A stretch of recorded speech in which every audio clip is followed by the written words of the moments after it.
안녕하세요, 그림은입니다. 예전에 프로크리에이트 가이드 영상을 올린 적이 있잖아요. 그 이후로 바로 일러스트레이터 가이드 영상을 올리고 싶었는데 경험과 데이터를 쌓은 다음에 이 가이드 영상을 제작하려고 했습니다. 그 전에 한 가지 알려드려야 될 거는 지금 보시는 이 아이패드가 사실은 제가 사용하는 맥북에서 사이드카로 연결해가지고 일러스트레이터 작업을 하고 있어요. 그래서 원래라면은 이렇게 펜으로 작업을 하는 게 아니고 마우스나 또는 타블렛 펜으로 컴퓨터나 데스크탑에서 작업을 하는 게 일반적인 경우입니다. 저는 여러분들께 보여드리기 편하도록 이렇게 사이드카를 설정해서 작업하는 거를 보여드리도록 할게요. 이제 바로 일러스트레이터를 열어보겠습니다. 이제 대지를 먼저 만들어야겠죠. 새로 만들기 버튼을 누르셔서 대지를 설정해서 만들어줄 수 있습니다. 대지 사이즈는 굉장히 다양하게 만들 수 있는데 대표적으로 스티커 사이즈를 먼저 만들어 보도록 할게요. 여기서 중요한 점은 폭과 높이를 재단선까지 고려해서 더 크게 만들어줘야 되는 건데요. 보통 업체마다 다르겠지만 가로, 세로 2mm씩 넓혀주는 게 가장 적합한 사이즈가 됩니다. 그래서 가로 50mm의 스티커라면 54, 높이가 150 정도라면은 154 이렇게 4mm씩 약 바깥으로 넓혀줬어요. 이 돌연 부분을 사용하는 것도 방법이지만 이 부분을 사용하면은 조금 헷갈리는 부분이 생길 수도 있기 때문에 저는 폭과 높이를 정해서 작업을 하고 있습니다. 그리고 색상 모드도 중요한데요. 보통은 RGB 색상으로 선택이 되어 있을 거예요. 그래서 CMYK 색상으로 변경을 무조건 해주셔야 되고요. PPI는 고로 설정을 해주시면 되고 만들기를 누르시면 됩니다. 이렇게 스티커 사이즈를 만들고 나서 대지 옵션에서 이렇게 너비와 높이가 제대로 들어가 있는지 확인할 수 있고요. 만약 스티커를 여러 개로 제작할 거라면 설정 버튼을 눌러 Alt 버튼을 누르고 이렇게 이동해주면은 대지가 복제가 됩니다. 그래서 첫 번째 스티커, 두 번째 스티커 이렇게 제작할 수 있어요. 이렇게 대지를 다 만들고 나서 다음에 하실 부분은 바로 레이어를 설정하는 겁니다. 윈도우에서 이렇게 보시면 레이어가 있을 거예요. 레이어 버튼 누르셔도 되고 이렇게 오른쪽에 버튼 중에서 이렇게 생긴 버튼을 누르시면은 레이어 창이 하나 뜹니다. 이 가장 밑에 있는 레이어는 인쇄 레이어로 바꿔주고요. 레이어를 하나 더 추가해서 이 레이어를 칼선 레이어로 바꿔주었습니다. 필요하면은 재단선 레이어를 하나 더 추가하실 수도 있습니다. 이 레이어 부분은 스티커나 굿즈 같은 걸 만드는 것 외에도 굉장히 자주 사용하기 때문에 관리를 잘 해주시는 게 도움이 많이 되실 거예요. 그리고 보통은 제작할 굿즈에 맞춰서 업체에서 제공하는 제작 파일을 다운받아가지고 사용하는 경우도 있기 때문에 굿즈 제작을 할 때 어떤 걸 제작할지, 재단 사이즈를 어떻게 설정하면 될지, 그리고 업체에서 제공하는 제작 파일이 있는지 한번 꼭 확인하셔서 작업을 진행하시는 게 효율적으로 진행을 하실 수 있을 겁니다. 이제 제작할 이미지를 가져올 건데요. 열기로 가져오지 않을 겁니다. 무조건 파일에서 가져오기 보이시죠? 가져오기를 눌러서 이미지를 불러올 겁니다. 자, 이렇게 이미지를 가져왔는데 여기 대지 사이즈보다 훨씬 이미지가 크죠? 이거는 프로크리에이트에서 해상도를 굉장히 높게 설정을 해서 작업을 했기 때문에 이렇게 크게 들고 와진 겁니다. 크기는 수정해도 깨지지 않으니까 크게 이미지가 삽입돼도 괜찮습니다. 이 두 가지 이미지를 모두 포함을 눌러주시고요. 완전히 인쇄가 되는 부분이고 이 파일이 한 번씩 누락될 경우도 있기 때문에 필요하시면은 오브젝트에 들어가셔서 레스토어를 눌러주시는 것도 하나의 방법입니다. 이 차이를 보여드릴게요. 레이어 속에 들어가면 이렇게 이미지라고 삽입이 되어 있는 거를 보실 수 있고요. 보통 레스토어를 할 때 배경은 투명으로 바꿔주시는 거를 추천드리고요. 흰색 배경이 있다면 사각 박스를 하나 추가해 주시는 게 더 편할 수도 있습니다. 이렇게 확인을 눌러주시고 난 다음에 겉으로 봤을 때는 아무 변화가 없어 보이잖아요. 레이어를 들어가시면은 이렇게 하나의 이미지로 통합이 되어 있는 것을 볼 수 있습니다. 그리고 참고로 여기 스티커에 글자 같은 거를 이 일러스트레이터에서 추가해주는 경우도 있는데요. 이런 경우에는 이 세상엔 폰트가 굉장히 많기 때문에 제가 사용한 폰트가 업체에는 없는 경우가 있습니다. 이 폰트를 눌러서 오브젝트에서 레스토어를 눌러주시면 글자가 아니라 이미지가 되어 있는 것을 확인할 수가 있어요.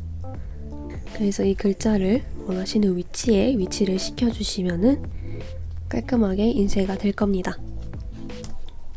이제 위치를 이렇게 옮겨줄 겁니다. 이럴 때 교차 영역이라고 하나 보이시잖아요. 이 부분이 보이지 않는다면 보기에 들어가셔서 특수문자 안내선을 클릭을 하시면은 교차 영역이나 이제 모서리에 맞춘 이 가이드 선을 볼 수 있습니다. 저는 보통 이렇게 크게 들어온 이미지는 속성을 들어가서 크기를 바로 바꿔주는 편인데요. 오른쪽 아이콘 중에 이렇게 생긴 이 아이콘을 클릭하셔도 되고 윈도우에서 속성을 눌러주셔도 이 화면이 뜰 겁니다. 여기서 속성을 보시면 폭과 높이가 나오는데요. 이 크기를 줄이고 싶을 때 체인이라고 하죠. 이렇게 체인이 끊겨 있으면은 이 폭과 높이를 따로따로 설정해 줄 수 있고요. 이 체인을 눌러서 이렇게 연결한 표시가 되면은 폭을 조절하면은 높이가 자동적으로 비율에 맞춰서 조절이 되게 됩니다. 편하게 체인을 걸어주고 난 다음에 폭을 54mm로 설정을 해볼게요. 그렇게 하면은 이 높이도 어느 정도 맞춰줄 수 있겠죠.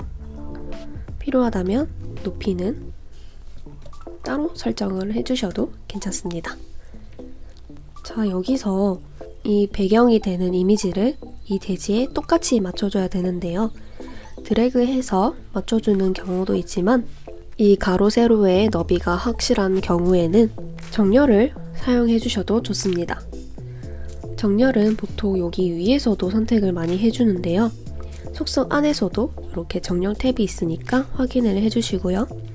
정렬을 할 때 이 부분을 누르시면 선택 항목의 정렬 그리고 대지의 정렬이 있습니다. 보통 이 두 가지를 가장 많이 사용하는데 대지의 정렬을 누르시면은 이 대지가 딱 기준이 됩니다.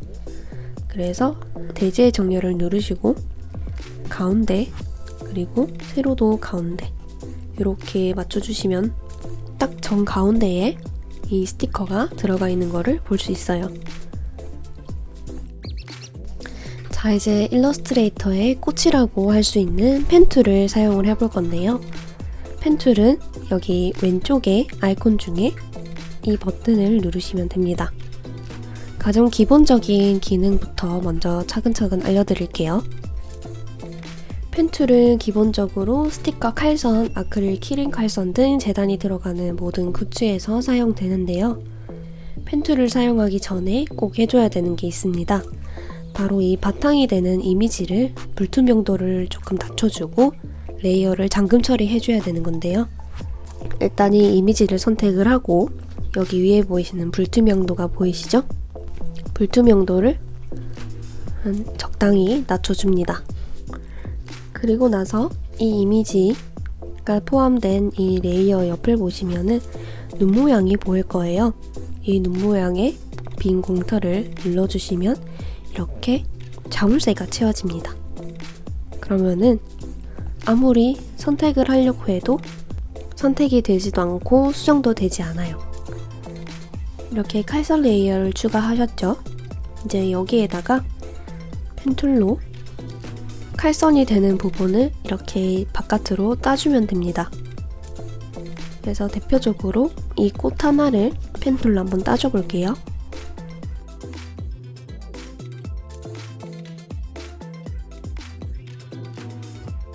이렇게 한쪽 꽃잎을 그려줬는데 여기서 이렇게 갑자기 끊기는 경우가 있어요. 이 부분을 Alt키나 Opt키를 눌러서 한번 클릭해줍니다. 이렇게 하면은 한쪽 방향의 조절선이 사라졌죠? 그 다음에 바로 이렇게 연결하시면은 이렇게 꺾인 형태로 만들어줄 수 있습니다. 또는 여기서 꾹 눌러서 연결을 하는 게 아니고 이렇게 한번 클릭만 해주세요.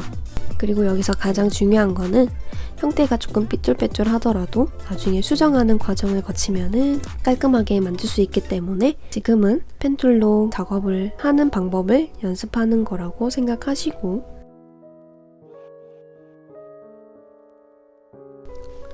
여기서 직선과 곡선의 차이점을 좀 보여드리겠습니다.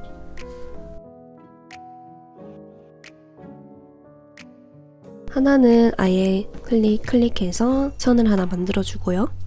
또 하나는 여기서 시작해서 이렇게 드래그를 길게 해주고 마무리해줬습니다. 실제로 보면은 이 선이 차이가 없어 보이지만 정확하게 보시면은 확실히 차이가 있어요. 먼저 이 부분에 선을 클릭해서 위로 올려보면은 직선으로 꺾인 형태를 볼 수 있습니다. 대신에 여기에 있는 거는 이 부분을 클릭해서 드래그 해주시면은 곡선 형태가 만들어지죠. 바로 이 부분이 이 곡선 형태를 만들어주는 핵심 부분이 됩니다. 이 점을 이동시켜서 조절해줄 수도 있고, 여기에 있는 부분을 당기거나 늘려서 이 형태를 바꿔줄 수도 있어요. 이 부분도 마찬가지로 왔다 갔다 해줄 수도 있고, 이렇게 밑으로 돌려서 형태를 바꿔줄 수도 있습니다. 그렇다면 이 선도 곡선으로 만들어주고 싶은 경우가 있잖아요. 단축키 A 버튼을 눌러서 이 부분을 선택을 하고 위에 보시면 변환이라는 부분이 있습니다. 이 두 번째 버튼을 클릭하시면 밑에 거랑 똑같이 이런 긴 줄이 하나 만들어지죠. 이제 이 상황에서 움직이거나 조절을 해주시면 밑에 곡선과 똑같은 효과를 가질 수 있습니다. 또는 이 위에 버튼을 클릭하기가 귀찮을 수도 있잖아요. 그럴 경우에는 이 위치에서 알감만 주는 경우가 있습니다. 이 버튼을 클릭하시면은 여기에 흰색 점으로 나타나는 부분이 있어요. 이 버튼을 클릭해서 한쪽 방향으로 쭉 당겨주면 자연스럽게 곡선이 생깁니다. 이 부분은 이 위에 변환 버튼이랑은 기능이 조금 달라요. 그래서 이 부분은 편하신 대로 선택을 하셔서 작업을 해주시면 됩니다. 자, 그럼 아까 보여드린 기능을 토대로 이 부분을 조금 수정을 해줄게요. 이렇게 버튼을 하나 눌러서 위치를 조금 이동시켜주고, 곡선을 주고 싶은 부분을 더 곡선으로 주는 것도 가능합니다.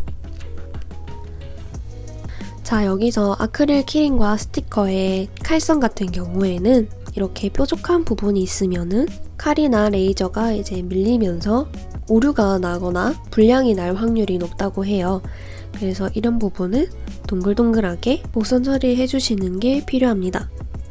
이 전체를 한번 클릭하시고 단축키 A 버튼을 누르면은 이렇게 뾰족한 부분에만 아까 보셨던 흰 점들이 보이는 경우가 있어요. 저는 이 부분만 따로 곡선을 주도록 해보겠습니다. 자, 이렇게 완성된 칼선은 선택을 해서 마젠타 100으로 색깔을 변경해주고 두께도 0.5포인트로 만들어주면 됩니다. 여기 위에서 픽 부분에 0.5포인트를 눌러주시면 두께가 변경이 되고요.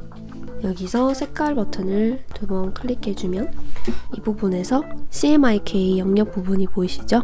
M을 제외한 모든 부분은 0%로 만들어주고 마젠타 부분만 100으로 만들어주시면 정확한 마젠타 100 색이 만들어집니다. 이게 기본적으로 칼선 색을 설정을 하는 부분이고요. 문제마다 이 칼선 색깔을 다르게 설정해주는 부분도 있기 때문에 이 부분은 참고만 해주셔도 괜찮습니다. 자, 아까는 이미지 안쪽으로 칼선을 넣은 경우인데요. 아크릴 키링 같은 경우에는 이 선 바깥으로 칼선을 주는 경우가 있습니다. 여기 바깥에부터 시작하셔도 괜찮지만 먼저 이 라인을 따라서 칼선을 만들어주세요.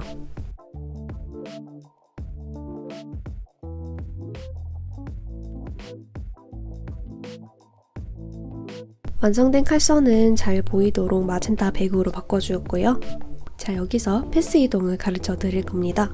먼저 만들어둔 패스를 선택을 하시고 오브젝트에서 패스 이동을 눌러주세요. 이렇게 하면 패스 이동이라고 이렇게 창이 하나 뜰 겁니다. 이동을 4mm로 하고 연결을 둥글게 그리고 가게 한 개는 그대로 놔두시면 되고요.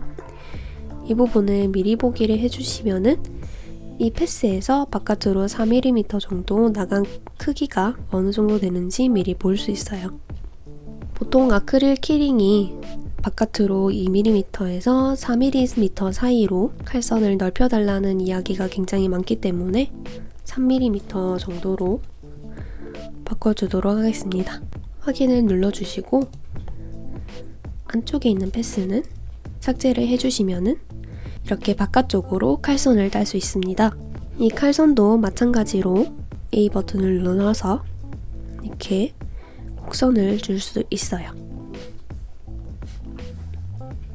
자, 이렇게 바깥으로 넓힌 칼선을 안쪽으로 넣고 싶은 경우도 있잖아요.